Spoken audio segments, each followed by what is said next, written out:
To finish tonight, we're going to talk about something else that many of us like, and that's Sauvignon Blanc. The first ever International Sauvignon Blanc celebrations kicked off in Marlborough. More than 300 wine producers, writers, blah, blah, blah, have converged on the region, famed for being really the home of the quintessential Sauvignon Blanc, known and loved throughout the world.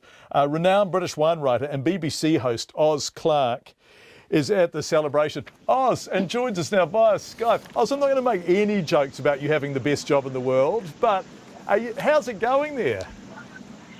Well, thanks for saying I've got the best job in the world. All I can say is that it's miserable in London at the moment. It's cold, it's rainy, it's foggy, it's sleeting down snow, and I'm sat in the middle of Marlborough, surrounded by sunshine and green and beauty, with a great slug of Sauvignon Blanc in my hand. I'm happy, even if the rest of England isn't. Yeah, it's pretty wonderful. Oz, can we talk about New Zealand Sauvignon Blanc? The world embraced its freshness, its youth, its grass clippings, all those lovely big flavours.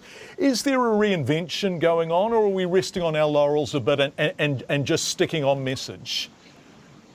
No, not resting on the laurels. I mean, the reinvention has to be, one needs to be pretty careful about this, because what people love is exactly what you did so well in the first place.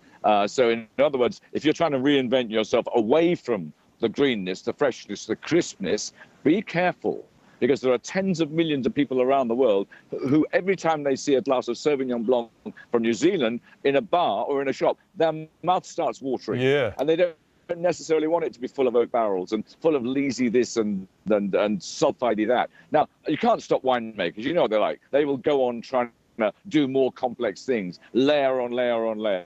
That's fine. That's a smaller market. But the big market that we really need from you in New Zealand is never, ever forget why you were so popular in the first place, because you are simply the best glass of fresh, crisp, green, snappy white wine that the world has yet invented. Wow, gosh, what a lovely description.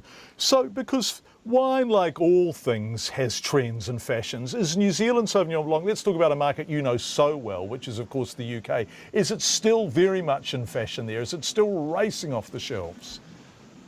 It's still racing off the shelves.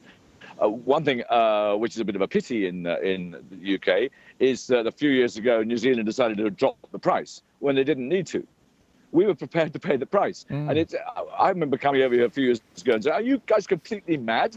Why are you dropping the price? Your sales are going up every year. We actually think you're a really prime, a premium, what's that word mean? A premium product. Don't drop the price, just keep the quality up. And if you keep the quality up, you don't have to drop the price. You don't need well, most people, one or two wine companies perhaps accepted, don't need sales increases of 50% a year. They don't do anyone any good because they're always achieved by dropping the price. New Zealand has the highest average price of any wine from any country in the world on the UK market.